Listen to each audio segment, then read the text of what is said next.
भयंकर विद्रोह जो छिड़ाए। मेरे अपने ही भाई ने मेरे खिलाफ पिताजी के कान मारे, मेरे खिलाफ किया। বিভিন্ন ধরনের খাবার পাওয়া যায়, বাঙালি খাবার, পাঞ্জাবি খাবার, সাউথ ইন্ডিয়ান খাবার সব পাওয়া যায়। এই যে মনদি মুনমুন পাঠিয়েছে সব। আর ধৌলিগিরি যাবি? চল, আজকে ছুটি পেয়েছি। চল চল। কত? হ্যাঁ, এই এখন একটু ঘুরে মা আসবো। ধৌলিগিরি তো এখানে, ওই জন্য তো অনেক দিন থেকে যাইনি, কত বছর হয়েছে যাইনি। হ্যাঁ, এই তো দিনের বেলা তো ওর অফিস থাকে, কি করে যাব? আজকে ছুটিটা পেয়েছে বলে আমাকে বলেছিল সানসেটটা ওখানে দেখবো। এই তো ধৌলিগিরি তো মা আমাদের এখানে 5 মিনিট মিনিটও লাগবে না। ওই এ বাবা, তো দাদা তো কি করেছিস? সিঁড়ি ফিড়ি তো খসে পড়ে যাবো রে, হাতটা দে তো বাবা। এখন যদি পড়ি দাদা আর উঠবো না।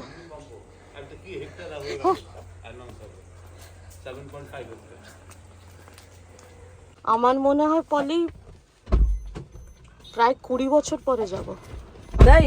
হ্যাঁ, আমি মাঝখানে একবার গেছিলাম, আমি তবে 20 বছর পরে যাব। তাও অনেক দিন হয়ে গেল। ধৌলিগিরি ওইটাই হয় না, নিজের নিজের বাড়ি কাছে, বাড়ির কাছে কাছে, থাকলে তার মূল্য। বাড়ির কোন কাছে। পৃথিবীর কোথা থেকে লোকেরা আসে বল। হ্যাঁ, আজকে কিন্তু একটু ক্রাউডও হবে, কারণ আজকে ছুটি না। ওহো, হ্যাঁ হতে রে, পারে, হ্যাঁ। হতে পারে। এই বাড়ির কাছে 5 মিনিটও রাস্তা না আমাদের, আর আমি কত বছর হলো যাইনি। দেখা যাক, আমরা ধৌলিগিরি যাচ্ছি। বেঙ্গলের লোক, ওয়েস্ট বেঙ্গলের লোকেরা তো ধৌলিগিরি তাদের বাড়ির মতনই ব্যাপার। হয়তো পুরীতে যারা আসে সব দেখেছেন আপনারা, কিন্তু তাও আমি অনেক বছর পরে যাচ্ছি।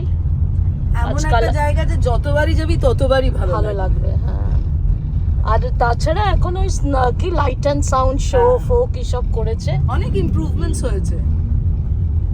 চলুন আপনাদেরও তাহলে একটু সাথে নিয়ে যাই, আপনারাও দেখুন। ওখানে গিয়ে আবার দেখা হচ্ছে। এই যে কি ধৌলিগিরি, ধৌলিগিরি, আর তার সাথে স্তূপা বলে এটাকে না? স্তূপা, তার সাথে মন্দিরটা, শিব ঠাকুরের মন্দির আছে। দেখা গেল। সুন্দর সূর্যটা। এখানে পার্কিং না, একটা একটা লেভেলের পার্কিং।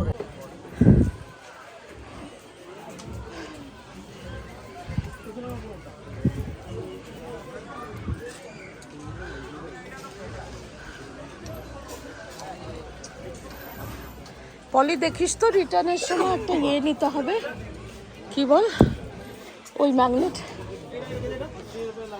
বাবা, আমার শ্বাস ফুলে গেল।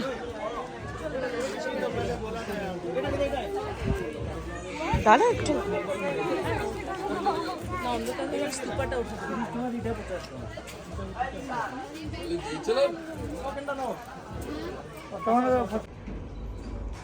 বাহ, বেশ সুন্দর লিফট তো।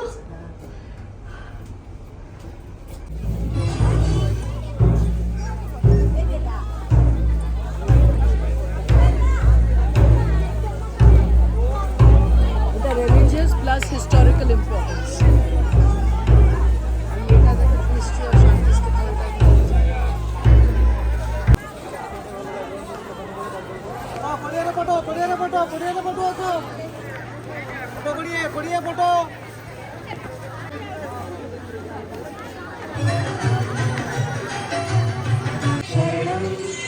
গচ্ছামি।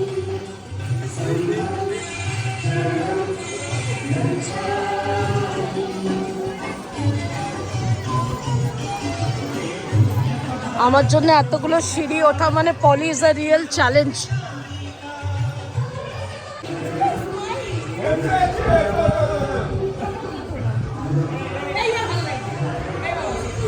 কতটা নাম উঠলাম দেখিয়ে দিই। এখান থেকে সানসেটটা নেই।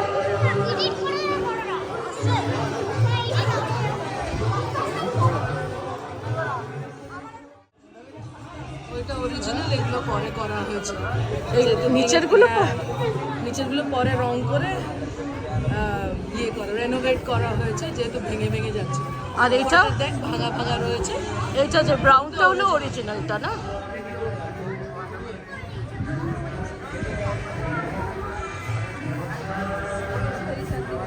এগুলো হলো অরিজিনাল। তোর লাইফের বিভিন্ন incident। এখানে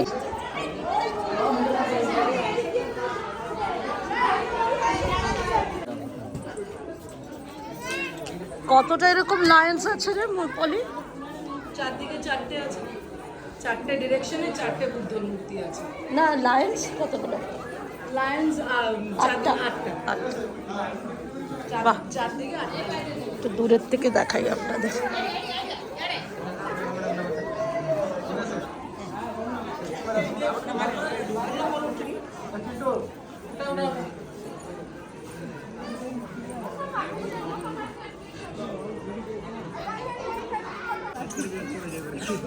তারপরে বল মনোদি, কেমন লাগছে পেয়ারাটা? দারুণ। বেশ জাসা জাসা পেয়ারা, নুন লঙ্কা টঙ্কা দিয়ে দিয়েছে। তবে হ্যাঁ, শান্তিনিকেতন কলকাতার মতন নয় যেখানে পুরো মাখিয়ে মেখে মুখে দেয়। এটা যা ছিল না টেস্ট পলি, টেরিফিক টেস্ট ছিল। আর এখন সবাই এখানে ভিড় জমাচ্ছে, কারণ এখানে খুব শিগগিরই 6টার সময় লাইট অ্যান্ড সাউন্ড শো শুরু হবে। कमर्शियल फोटोग्राफी यहाँ वर्जित है। धौलीगिरी का ये गिरीखंड, दूर दूर तक फैला ये भूभाग, इसका जर्रा जर्रा एटा उस ऊपरी लूट बॉस। से सिंचा गया है जिसने इंसानी सभ्यता की नई कहानी, एटा ऊपरी नई बॉस। इबादत लिखी है। इस गिरीखंड में लोग मारे गए, कत्लो गारत हुए, हिंसा का ऐसा नंगा खेल खेला गया कि हिंसा करने वाले का मन भी भरा है।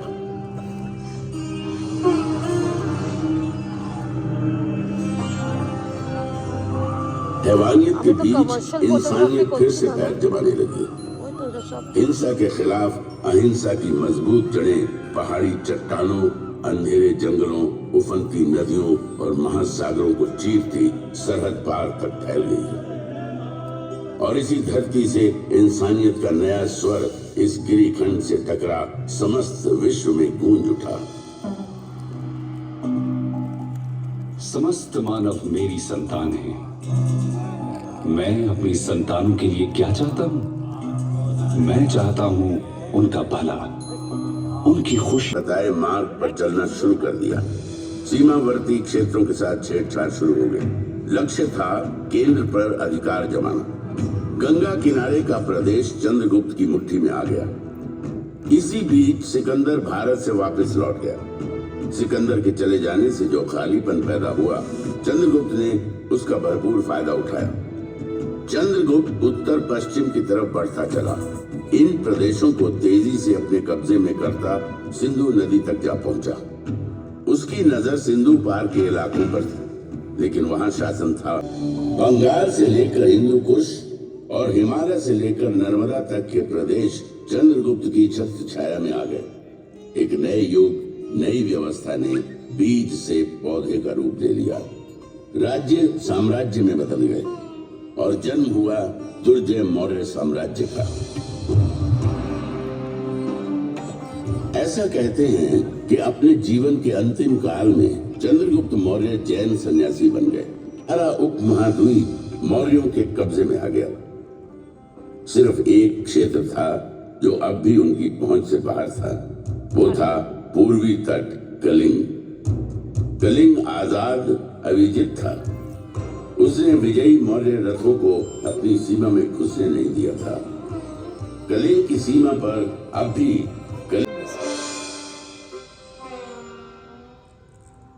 बिंदुसार की कई पत्नियों में से एक थी धर्मा। उसी के गर्भ से जन्म लिया बालक अशोक ने। अशोक के जन्म और उसके पराक्रम की भविष्यवाणी महात्मा बुद्ध ने पहले ही कर दी थी।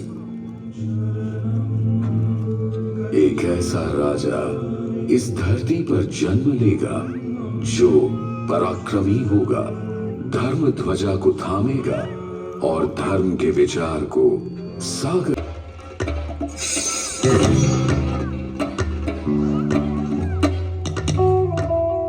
वाह, अद्भुत।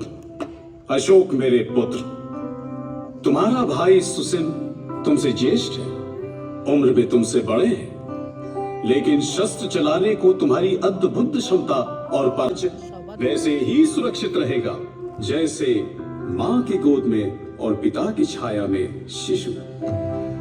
पुत्र अशोक, अब समय आ गया है जब मैं तुम्हारे कंधे पर साम्राज्य के एक हिस्से।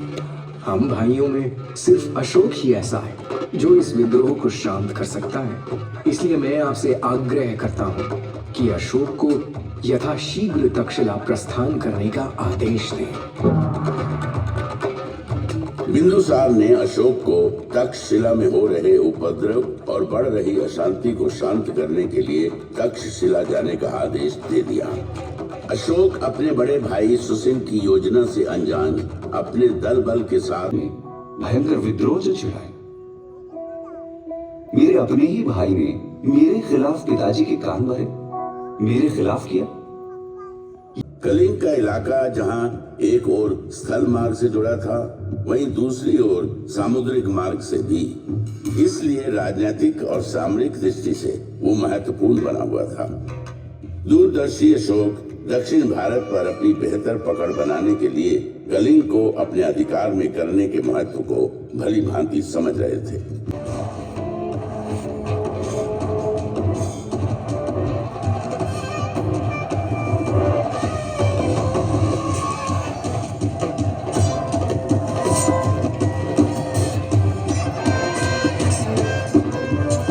कलिंग का यही प्रदेश संग्राम का केंद्र बना।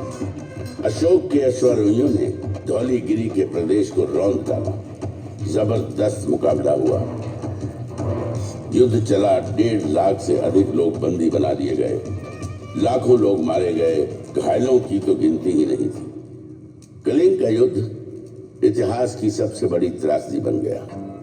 मानवता आंसू बहाती रही। इंसानियत ने बर्बरता और जुल्म के आगे घुटने टेक दिए। विजयी अशोक की विजय यात्रा कलिंग की भूमि पर निकली, लेकिन इस पराक्रमी राजा के विजय स्वागत में फूलों की पंखुड़ियां नहीं थी। स्वागत में थे कटे पिटे शव, अपने पतियों की मौत के शोक में विलाप करती स्त्रियां, लहू से कीचड़ बन आए राजमार्ग, शवों के विशाल ढेर, चील, गिद्ध, भेड़िए और सियारों के संवेद गीत।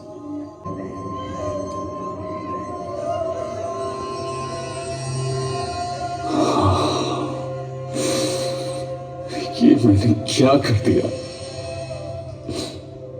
मैं तो निकला था विजय करने कि कलिंग की भूमि मेरा स्वागत करेगी। न्याय और आदर्श की बात करते हैं। अशोक ने धम्म के विचार को अंगीकार किया। अहिंसा ही उसका मार्ग था। इंसान ही नहीं, पशुओं, जीव जंतुओं की हिंसा पर भी रोक लगा दी गई। शाकाहार का विचार दिया। जाति पाति के भेद खत्म कर दिए गए। लोक कल्याण और जनहित उसके शासन के मंत्र बन गए। सड़कों पर मैंने बट वृक्ष लगवाए हैं जो पशुओं और मनुष्यों को छाया देंगे। प्रत्येक 9 मील की दूरी पर मैंने आम के बागीचे लगवाए और कुएं खुदवाए हैं, विश्राम गृह बनवाए हैं, कई पियाऊ बनवाए हैं। काम करते हैं। संभवतः अशोक दुनिया का पहला ऐसा सम्राट था जिसने साम्राज्यवाद के विचार को लोक कल्याण और जनहित के संदर्भों में समझा।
6:30 অবধি থেকে লাইট অ্যান্ড শো সাউন্ডটা নিশ্চয়ই দেখে যাবে। আমি তো নেক্সট টাইম আবার আমার বাচ্চাদেরও নিয়ে আসবো দেখার জন্য। খুব ভালো লাগলো না? ইট ওয়াজ worth it. It was worth it, মানে ইট উইল রিমেইন, অনেক দিন মনে থাকবে এত সুন্দর। আপনারা তো শুনেই নিলেন আমার বোনের কাছ থেকে, সত্যিকারে খুব ভালো। আমিও কিন্তু এইটা এক্সপেক্ট করেছিলাম না এতটা ভালো হবে বলে। ইট ওয়াজ অফ ইন্টারন্যাশনাল স্ট্যান্ডার্ডস, কি বলি ইন্টারন্যাশনাল স্ট্যান্ডার্ডস ছিল। ভীষণ সুন্দর। বাচ্চাগুলোকে নিয়ে আসবো নেক্সট যখন ওরা আসবে। তাহলে আজকের মতন আমি ভিডিওটা এখানেই শেষ করলাম। আপনাদের সঙ্গে খুব শিগগিরই আর একটা ভিডিওতে নিশ্চয়ই দেখা হচ্ছে। তত অবধি আপনারা ভালো থাকুন, সুস্থ থাকুন। See you very soon, bye. আমরা এবার পাহাড়ের থেকে নিচে চলে এসেছি। লাইট অ্যান্ড সাউন্ডটা তো অদ্ভুত সুন্দর ছিল, এবং এবার আপনাদের দেখাচ্ছি নিচ থেকে রাত্রিরে ধৌলিগিরি কত সুন্দর দেখা যায়। কি সুন্দর লাগছে, দেখ পলি, শিবের মন্দিরটাও দেখা যাচ্ছে। দুটোই দেখা যাচ্ছে। হ্যাঁ, আমরা এবার বাড়ির পথে খুব সুন্দর মেমোরিজ নিয়ে যাচ্ছি ধৌলিগিরি এবং তার লাইট অ্যান্ড সাউন্ডের।